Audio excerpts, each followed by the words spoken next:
Hey, everybody. All right. So we're back with video 2. So if you didn't watch one, go watch it. Yeah. The link is in the email for you this time so that you can go back and watch one, do the bingo card. Yes. And because we're going to kind of build on that in this video. And in this video, we're talking about conditioning and what we mean when we say the word conditioning, Which you might not have heard of. But we use it a lot. So we want to talk about what we mean by that. Yeah. So conditioning is the idea that we all learn messages, stories, expectations, identities from the world around us, from family, from culture, from the people you work with, like your gender, your socioeconomic status. We learn from out there who we are, but it's actually usually not who we actually are. Right. So the idea here is that you're born kind of a clean slate, right? Just this open book for what this world is, and then throughout your life, starting, basically from the time you open your eyes, the world is telling you how you should see it, how you should believe it. You believe that a tree is a tree because your parents, your school, the culture, everyone tells you the tree is a tree. And so when that all becomes the story of who you are. So when we say conditioning, or we might interchange that with the word narrative, right? Like what we're really saying is, what is the story you've been told about who you are your whole life? Because if you tell a story or are told a story enough times, it starts to be a belief. And that belief becomes something that we don't even question anymore. And so the fact that you're here means that you probably are oriented to things like success, well-being, happiness, purpose, all of these things. And those things, watch out, those things have already been defined for you, right, by people around you. And we're here to help you step out of that sort of one size fits all story that you were gifted. Doesn't always feel like a gift, so that you can write your own, because that is the root of well-being as we see it. Is most people we've worked with, and we have totally been these people, have tried to get an A++ in the story out there. Yeah. And it leaves you tired and unhappy. And it left me feeling like a failure at times. Like tired.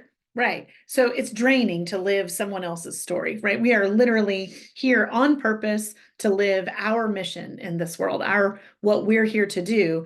And if we're living the conditioning that we've been given by our culture, by our school, by our family, all of the things, then it drains our energy, right? And it also it drains our joy, it drains our pleasure, it drains all of the buckets. All of the buckets get empty. And so one of the things about deconditioning that is that when we say to decondition, it starts with beginning to look at how those beliefs have become the filter that you see the world through. Now, that's kind of what we were doing with your bingo card, was inviting you to look at, this is what they're trying to tell you you should be, right? And now we're saying, what do you think about, like, do you believe that you should be that? And then to question it, right? Because what happens with the belief system, especially when they come from early childhood, is that we don't really question them. I say they become the filters on your eyeballs. You just don't even know they're there. You're looking through it. It's the way you perceive it. But the way we perceive something is attached to the way that we think about it.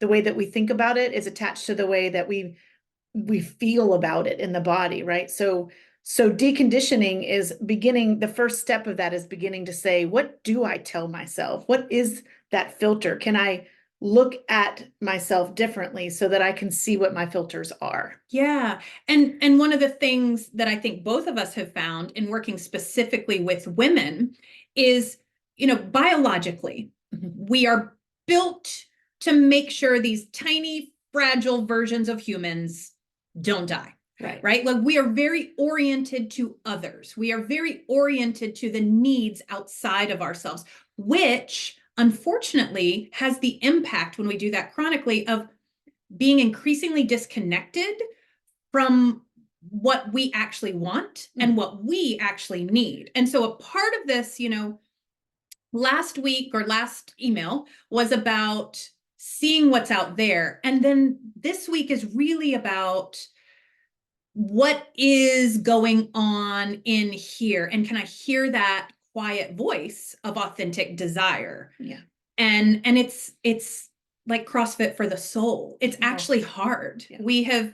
I know I've heard countless women say, I don't know what I want. And so sitting in that curiously enough and sifting through the lenses, like Laura mentioned, so that you can get to what you actually want, then you get to point that brilliant brain, your inherent resourcefulness. Like, again, you wouldn't be where you are in life if you didn't have resourcefulness. Yeah.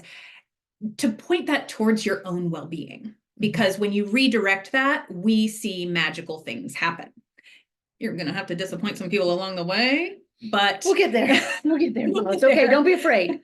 So in this week's activity, we're really going to invite you to think about what you actually want. This is hard for people when we, like Megan said, when we are coaching our people or when we're in these programs and we're asking people what they want, it is much easier for people to start to rattle off what they don't want, right? Like we often know what we don't want, but it's very hard for us to name what we do want. And sometimes when we can name what we do want, then we have this conditioning that shows up and says, these are all the reasons why you can't have it. Can't alert. Can't, and I shouldn't, right? Yeah. Like the shoulds, we talk a lot about the should shovel, right? Getting through our should shit and shitty shoulds, getting it out, right? So because those are the things that are weighing you down. That's where the soul is living out of alignment with your purpose. And so it starts with getting in there and saying, oh, I have all of these thoughts and these mantras. And actually, when we start to question them, we literally start to hear our parents say those sentences or this teacher that always said that to you. It's like you begin to hear where the filter came from. Yeah. And things like good people don't want that. Right. Successful people don't do that. Right. Like this is how we start to pull out conditioning from life. And sometimes it feels like this beautiful golden thread being pulled out. Most of the time it feels like gum in your hair. Yeah. So again, we're coming to you honestly with this work. It is worth it. It is worth every bit of annoyance and discomfort, but that's what it means to reclaim your story, your energy, your purpose, so that your special sauce can flow freely in your life and the world. Yes. Yeah. And that's where magic happens. That's where ease lives. It's where pleasure lives. It's where joy lives. Health. It's where health lives. Your well-being lives there. And good, bad news, it's where money lives. It's where abundance lives. Your ability to be actually successful actually lies way more deeply in this deconditioning process than we're really led to believe. Yeah. And what we stand for here is success in a holistic way, because we have both worked with many people who had the status and had the money, but were sacrificing something else really essential. And we want you to have it all. Right. We don't want you to have to pay the price for some metric of success that requires you to give away who you are, your well-being, your health, your relationships. So that's part of the deconditioning, is also redefining success in a big way, like capital S success. Yeah. Your capital S success, which comes with, and we will talk about this in the candy shop, but the idea that real success is health and wealth. Yeah. Right. That we have both, and that's what we believe where success really lies. And so that's why this deconditioning work, which you will see throughout all of the candy shop and all of the sweet spot and all of the content, we're really here to help you see what's getting in your way. Yeah. So you can reclaim a path of truth and ease. So have fun this week. Yeah. I mean, bubble gum in the hair to make magic. Yeah. We'll see you next time. Absolutely. Bye, y'all.